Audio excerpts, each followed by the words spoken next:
Magandang araw mga ka-LDR! Welcome back! So, andito tayo upang ipagpatuloy ang ating lesson number 2 under ng Ratio and Proportion series. Pero bago yan, nais ko nga palang batiin ang aking critic teacher na si Mrs. Juliet Cabana. Hi ma'am! I hope you're watching. And ang aking makulit, malilikot, malalambing, mababait na grade 1, Saint Anne. So, hi! Ituloy natin ang ating lesson number 2, which is direct and inverse proportion. So, ano nga ba itong mga terms na to? Let's see. Definition of terms. Direct. Constant of proportionality is the value that relates the two amounts. For example, how much you earn is directly proportional to how many hours you work. Okay? So, in shorter description and shorter definition, the more, the more.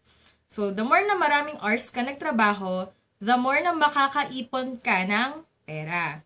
So, yung inverse, ito naman kabaliktaran, when one value decreases means bumaba, at the same rate that the other increases. So, yung isa, tumataas. Ang pagbagsak ng isa ay ang pagtaas ng isa. Parang ganon.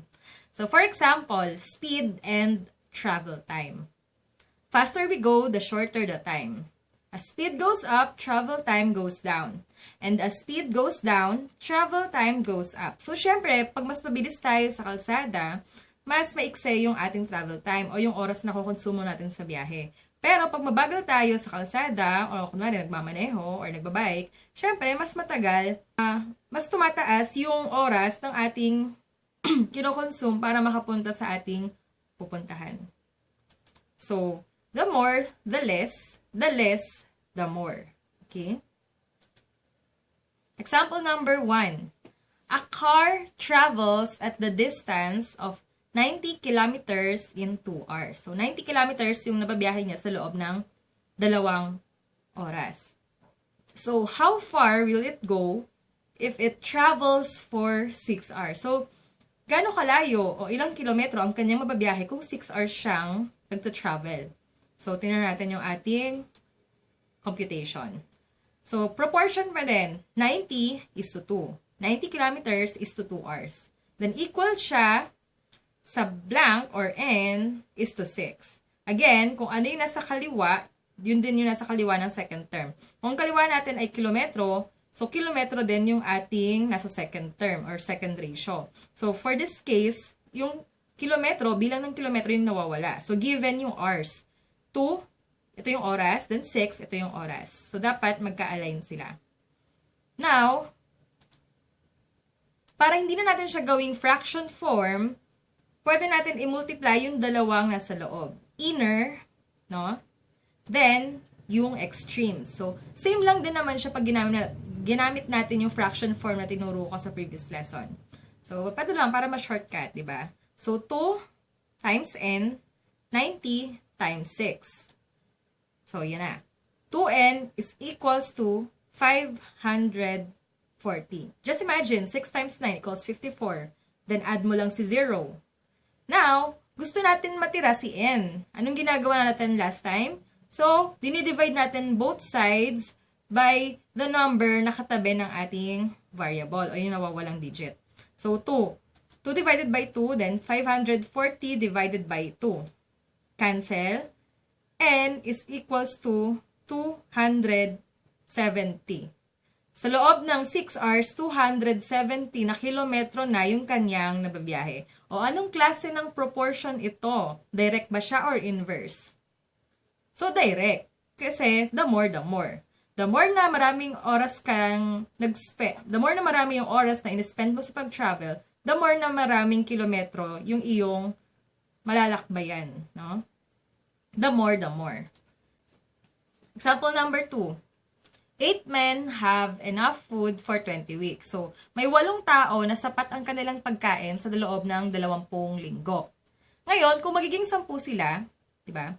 How long would the food last for 10 men? Kung 10 naman silang maghahati-hati sa food allotment na yon for 20 weeks, gaano katagal maglalast yung food. Hindi na siya yung typical na ratio and proportion, no? More on analyzation siya. So, gawin natin 8 times 20. 8 men times 20 weeks. So, ang ating sagot ay 160.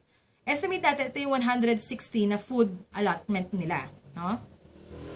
Ngayon, kung 10 yung maghahati, gaano katagal maglalast itong 160 food allotment nila? So, 160 divided by 10 equals n. Ang sagot, 16. So, 16 weeks lang maglalast yung pagkain na maglalast dapat ng 20 weeks for 8 na tao. Okay?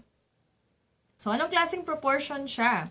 Of course, inverse. The more na maraming mag-consume, the less na mababawasan yung pagkain, of course. Kasi mas maraming mag-share, di ba? So, the less na tao magko-consume, the more na pagkain yung matitira or magiging allotment nila. Okay. So, proceed na tayo sa ating exercises. So, huwag mag-alala, 3 items lang to. So, gagawin natin, hanapin nyo yung answer and identify kung anong klaseng proportion to. Inverse ba siya or direct? So, click pause nang makapag-start na. Okay. So, item number 1. 4 people can paint a fence in 3 hours. So, 4 na tao ay kayang magpinta ng bakod sa loob ng 3 oras. How long will it take for 6 people to paint it? So, gaano katagal kung 6 na tao naman yung magpe-paint ng same fence? So, answer natin, 2 hours. Okay? Or 2. Proportion, inverse. Of course, the more na tao magpe-paint, the less na time yung mako-consume. The more, the less. The less, the more. Pag inverse. So, second item, Dr. Umar traveled 240 kilometers in 3 hours. So, 240 na kilometro yung kanyang nabiyahe sa loob lang ng 3 oras. How long will it take him to travel 440 kilometers? So, ilang oras yung i-consume kung 440 kilometers yung kanyang nabiyahe? Answer, 5.5 or 5.5 hours. Anong klaseng proportion? Direct. Okay? So, dito naman, the more, the more. A small rectangle has a width o lapad of 5 centimeters and a length or haba ng 7 centimeters. Using the same ratio, no, same na ratio daw, what will be the length of a bigger rectangle if its width, no, yung lapad niya ay 90 centimeters? So, answer, 126. Anong klaseng proportion? Direct pa din. So, let's see yung solution kung paano siya nakuha. Okay? So, dito tayo sa 4 people na nakakapag-paint ng 3 hours, ng fence sa loob ng 3 hours. So, how long pa, kung 6 na tao yung magtutulong para pinturahan yon? First, gawin natin yung ginawa natin sa ating example kanina. 4 times 3, 4 people times 3 hours equals 12. Okay? So, 12 divided by 6 equals 2. Yung 12, yung total hours, pag isa lang gumawa, divide natin siya ng 6 people. So, magiging 2 hours siya. It will take 2 hours for 6 people to paint a fence. Nasabi na natin kung anong klaseng proportion siya, di ba? So, dito sa item number 2.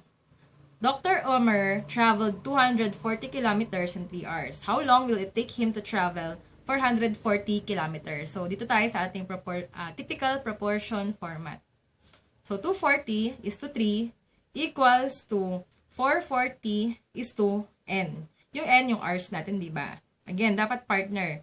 Kilometer dito sa kaliwa, kilometer din dito sa kaliwa, oras dito sa kanan, oras din dito sa kanan. So, imbis na gawin natin fraction form, gagawin na lang natin, i-multiply natin yung nasa loob, then yung nasa labas. Inner, outer, outer, inner. So, 240n is equals to 440 times 3.